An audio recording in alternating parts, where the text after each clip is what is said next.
नमस्कार, मैं हूं आपके साथ मीमांसा मलिक। इस वक्त दिन के 12 बज रहे हैं और इस वक्त की 50 बड़ी खबरों पर सबसे पहले फटाफट नजर डाल लेते हैं। वॉशिंगटन डीसी में मिले पीएम मोदी और राष्ट्रपति ट्रंप, आतंकवाद के खिलाफ साथ लड़ने का संकल्प लिया। देशों के बीच इंटेलिजेंस शेयरिंग पर सहमति बनी। पीएम मोदी ने कहा, आतंकवाद से लड़ना हमारी प्राथमिकता है।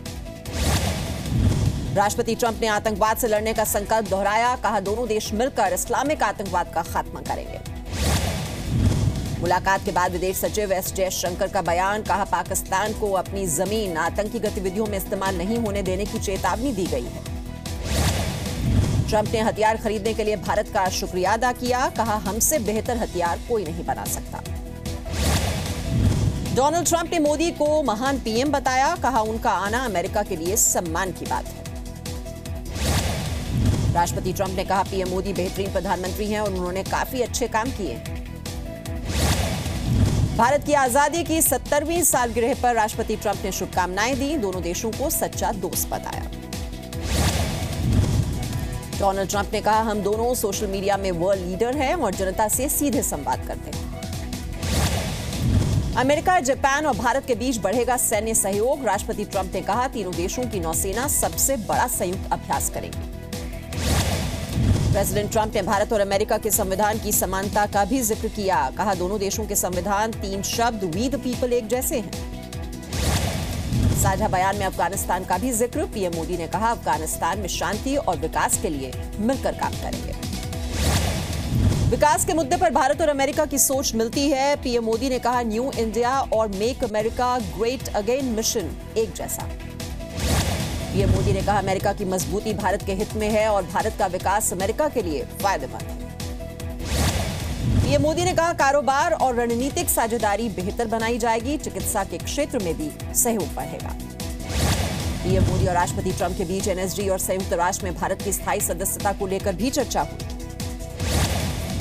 पीएम मोदी ने राष्ट्रपति ट्रंप को परिवार के साथ भारत आने का न्योता दिया। विदेश सचिव एस जयशंकर के मुताबिक ट्रंप ने न्योते को स्वीकार किया। पीएम मोदी ने स्वागत के लिए अमेरिकी राष्ट्रपति डोनाल्ड ट्रंप का आभार जताया। कहा, यह 125 करोड़ भारतीयों का सम्मान है।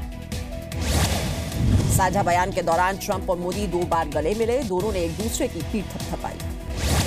व्हाइट हाउस के रोज गार्डन में हुई साझा वार्ता को लेकर मेलानिया ट्रंप उत्साहित दिखाई दी। वक्त से काफी पहले पहुंची। व्हाइट हाउस में पीएम मोदी और ट्रंप के बीच 40 मिनट तक हुई बातचीत। रात करीब 1:10 पर हुई मुलाकात। राष्ट्रपति ट्रंप ने भारत की अर्थव्यवस्था की तारीफ की। कहा, भारत तेजी से आगे बढ़ रहा है। भारत और अमेरिका के बीच डेलीगेशन स्तर की हुई बातचीत। कई व्यापारिक मुद्दों पर चर्चा हुई। पीएम मोदी के सम्मान में राष्ट्रपति ट्रंप ने डिनर दिया। व्हाइट हाउस में डिनर करने वाले मोदी पहले प्रधानमंत्री बने। डिनर के बाद कार तक छोड़ने आए ट्रंप और फर्स्ट लेडी गले मिलकर पीएम मोदी को विदाई दी। पीएम मोदी का अमेरिका से नीदरलैंड्स के लिए रवाना हो गए। प्रधानमंत्री राजा विलियम अलेक्जेंडर और रानी मैक्सिमा से मुलाकात करेंगे। अमेरिका के सुप्रीम कोर्ट ने राष्ट्रपति ट्रंप के आदेश पर लगी रोक आंशिक तौर पर हटाई। 6 देशों पर ट्रैवल बैन का फैसला फिर से लागू। अमेरिका ने हिजबुल सरगना सलाहुद्दीन को अंतर्राष्ट्रीय आतंकी घोषित किया। कश्मीर में शांति के लिए बड़ा खतरा बताया। सोशल मीडिया से आतंकवाद को बढ़ावा देने वाली सामग्री हटेगी। फेसबुक, यूट्यूब, ट्विटर और माइक्रोसॉफ्ट मिलकर बनाएंगे ग्लोबल फोरम। आतंकी हमले की आशंका को देखते हुए अमरनाथ यात्रा के लिए सुरक्षा के कड़े इंतजाम। पुलिस ने अलर्ट जारी किया था। गोरखालैंड की मांग को लेकर जीजेएम के दार्जिलिंग बंद का आज 19वां दिन। पर्यटन प्रभावित, लोगों की मुश्किलें और बढ़ी। योगी सरकार के 100 दिन पूरे होने पर सीएम ने पेश किया रिपोर्ट कार्ड। कहा, राज्य में बदलाव के लिए 100 दिन का वक्त पर्याप्त है। सीएम योगी ने कहा, सरकार बिना भेदभाव के काम कर रही है। कानून व्यवस्था बनाए रखना प्राथमिकता है। सीएम योगी ने कहा, सड़कों को गड्ढा मुक्त करने का काम जारी है। गांव के हालात भी सुधारने होंगे। राष्ट्रपति चुनाव पर कांग्रेस ने नीतीश पर सवाल उठाए। गुलाम नबी आजाद ने बिहार की बेटी को हराने का आरोप लगाया। दिल्ली के ओखला में चाय की दुकान में आग लगी। 5 की मौत, 9 घायल। एलपीजी लीक होने की वजह से यह हादसा हुआ। उत्तराखंड में अगले 2 दिन भारी बारिश की चेतावनी। एसडीआरएफ को अलर्ट रहने के निर्देश दिए गए। मुंबई भारी बारिश से लोगों की मुश्किलें वहां बढ़ गई हैं। दादर, हिंद माता, अंधेरी समेत कई इलाकों में पानी भर गया है। मुंबई में 2 बजे हाई टाइड का अलर्ट, समंदर के नजदीक न जाने की सलाह।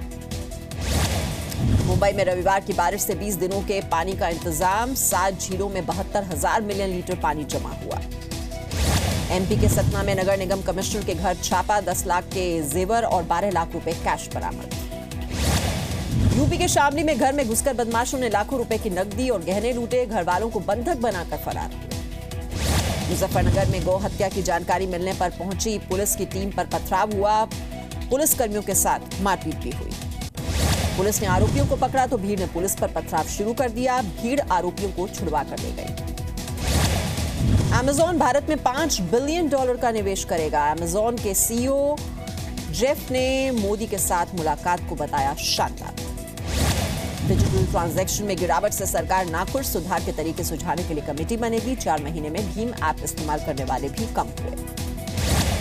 एयर इंडिया के निजीकरण का इस हफ्ते फैसला हो सकता है, सूत्रों के मुताबिक कैबिनेट जल्द मंजूरी दे सकती है। ऑस्ट्रेलियन ओपन सुपर सीरीज जीतने के बाद भारत लौटे बैडमिंटन खिलाड़ी किदाम्बी श्रीकांत, जबरदस्त स्वागत हुआ, कहा सपोर्ट स्टाफ की वजह से सफलता मिली।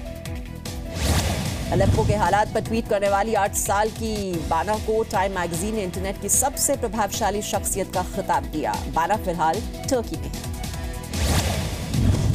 ईद पर सलमान खान ने दी पार्टी, सोनाक्षी सिन्हा, रितेश देशमुख, मलाइका, जैकलीन समेत कई स्टार वहां पहुंचे।